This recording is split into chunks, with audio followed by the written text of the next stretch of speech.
the middle of my PhD, I was hopelessly stuck. Every research direction that I tried led to a dead end. It seemed like my basic assumptions just stopped working. I felt like a pilot flying through the mist, and I lost all sense of direction. I stopped shaving. I couldn't get out of bed in the morning. I felt unworthy of stepping across the gates of the university because I wasn't like Einstein or Newton or any other scientist whose results I had learned about, because in science we just learn about the results, not the process. And so obviously I couldn't be a scientist. But I had enough support, and I made it through and discovered something new about nature. This is an amazing feeling of calmness, being the only person in the world who knows a new law of nature. And I started the second project in my PhD. And it happened again. I got stuck, and I made it through. And I started thinking, maybe there's a pattern here. I asked the other graduate students, and they said, yeah, that's exactly what happened to us, except nobody told us about it. We'd all studied science as if it's a series of logical steps between question and answer. But doing research is nothing like that. At the same time, I was also studying to be an improvisation theater actor. So physics by day, and by night, laughing, jumping, singing, playing my guitar. Improvisation theater, just like science, goes into the unknown. Because you have to make a scene on stage without a director, without a script, without having any idea what you'll portray or the other characters will do. But unlike science, in improvisation theater, they tell you from day one what's going to happen to you when you get on stage. You're going to fail miserably. You're going to get stuck. And we would practice staying creative inside that stuck place. For example, we had an exercise where we all stood in a circle, and each person had to do the world's worst tap dance. And everybody else applauded and cheered you on, supporting you on stage.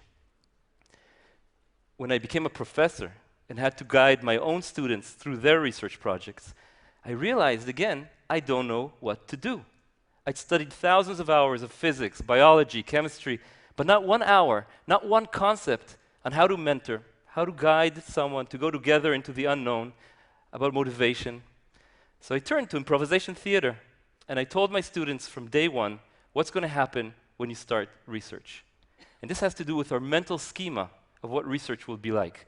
Because you see, whenever people do anything, for example, if I want to touch this blackboard, my brain first builds up a schema, a prediction of exactly what my muscles will do before I even start moving my hand. And if I get blocked, if my schema doesn't match reality, that causes extra stress called cognitive dissonance. That's why your schemas had better match reality. But if you believe the way science is taught, and if you believe textbooks, you're liable to have the following schema of research. If A is the question, and B is the answer, then research is a direct path. The problem is that if an experiment doesn't work or a student gets depressed, it's perceived as something utterly wrong and causes tremendous stress. And that's why I teach my students a more realistic schema.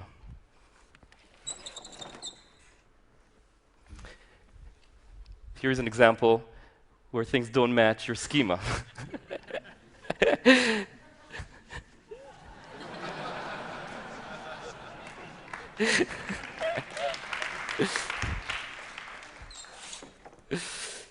You know, so I teach my students a different schema.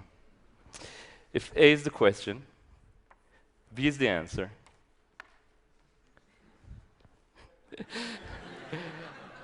stay creative in the cloud, and you start going, and experiments don't work. Experiments don't work. Experiments don't work. Experiments don't work until you reach a place linked with negative emotions, where it seems like your basic assumptions have stopped making sense, like somebody yanked the carpet beneath your feet. And I call this place the cloud.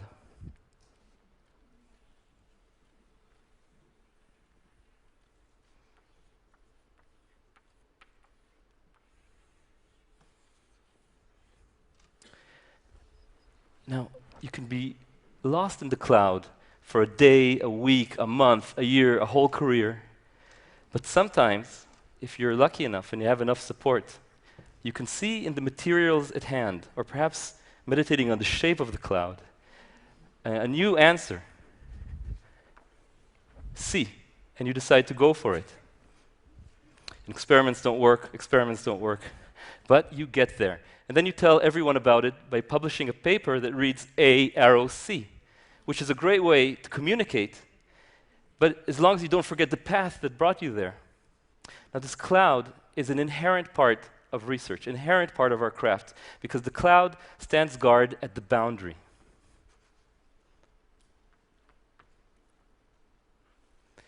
It stands guard at the boundary between the known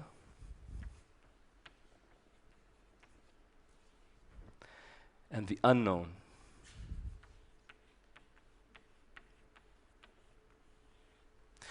Because in order to discover something truly new, at least one of your basic assumptions has to change. And that means that in science we do something quite heroic. Every day we try to bring ourselves to the boundary between the known and the unknown and face the cloud.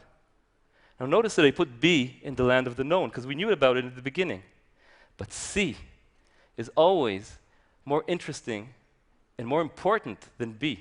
So B is essential in order to get going, but C is much more profound, and that's the amazing thing about research. Now, just knowing that word, the cloud, has been transformational in my research group. Because students come to me and say, Uri, I'm in the cloud. And I say, great, you must be feeling miserable. But I'm kind of happy because we might be close to the boundary between the known and the unknown, and we stand a chance of discovering something truly new. Since the way our mind works, just knowing that the cloud, is normal, it's essential, and in fact beautiful, we can join the Cloud Appreciation Society, and that detoxifies the feeling that something is deeply wrong with me. And as a mentor, I know what to do, which is to step up my support for the student, because research in psychology shows that if you're feeling fear and despair, your mind narrows down to very safe and conservative ways of thinking. If you'd like to explore the risky paths needed to get out of the cloud, you need other emotions: solidarity, support, hope, that come with your connection from somebody else. So like in improvisation theater, in science, it's best to walk into the unknown together. So knowing about the cloud, also learn from improvisation theater a very effective way to have conversations inside the cloud. It's based on the central principle of improvisation theater. So here improvisation theater came to my help again.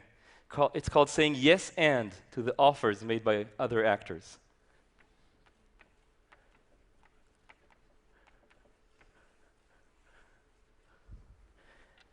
That means accepting the offers and building on them. Saying yes and. For example, if one actor says, here's a pool of water, and the other actor says, no, that's just a stage, the improvisation is over.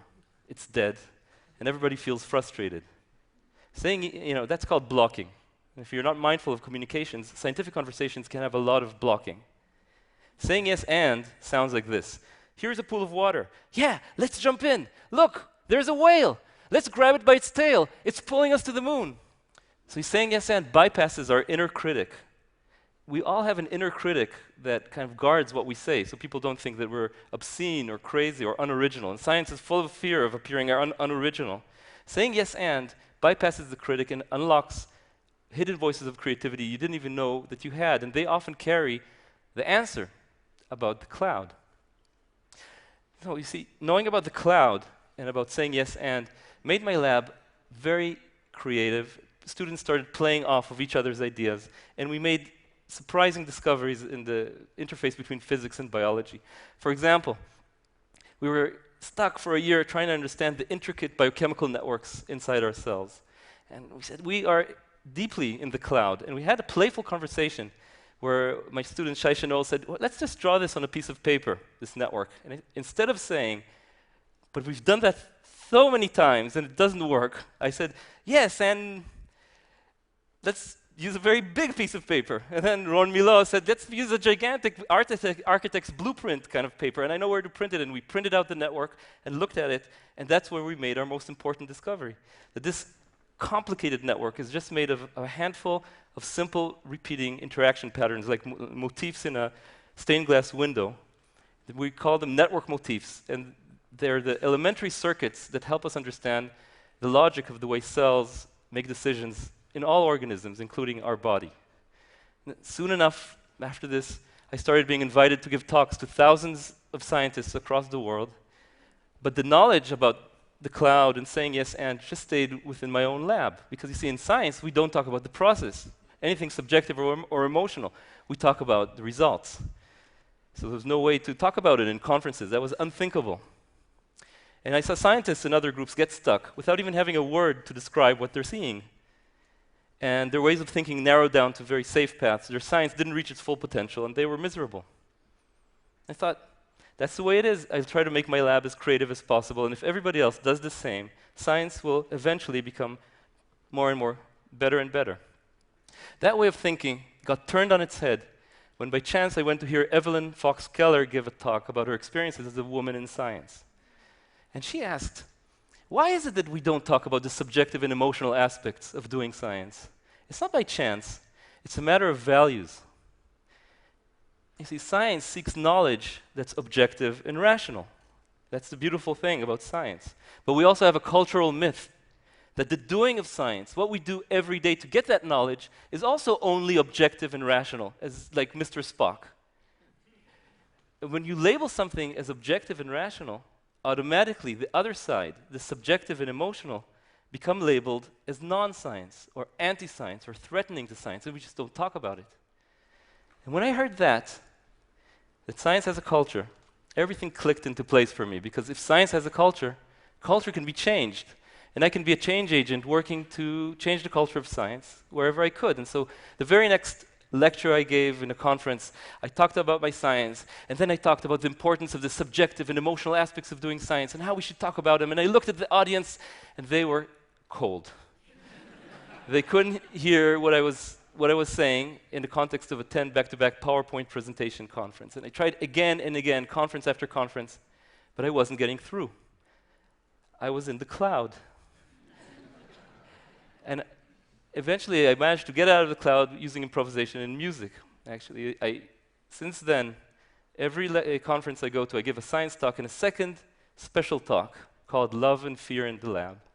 And I started off by doing a song about scientists' greatest fear, which is that we work hard, we discover something new, and somebody else publishes it before we do.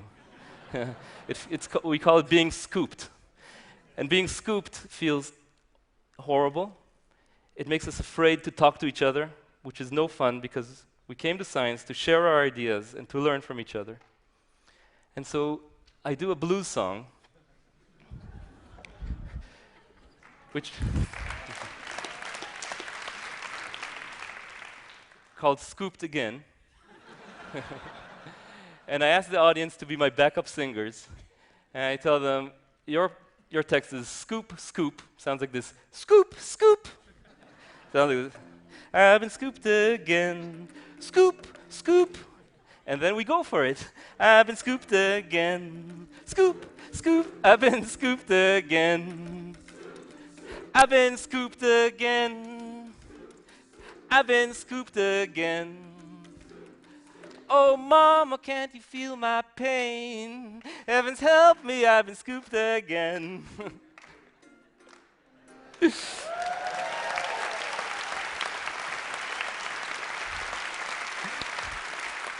Thank you. Thank you for your backup singing. So everybody starts laughing, starts breathing, notices that there's other scientists around them with shared issues, and we start talking about the emotional and subjective things that go on in research. It feels like a huge taboo has been lifted. Finally, we can talk about this in a scientific conference.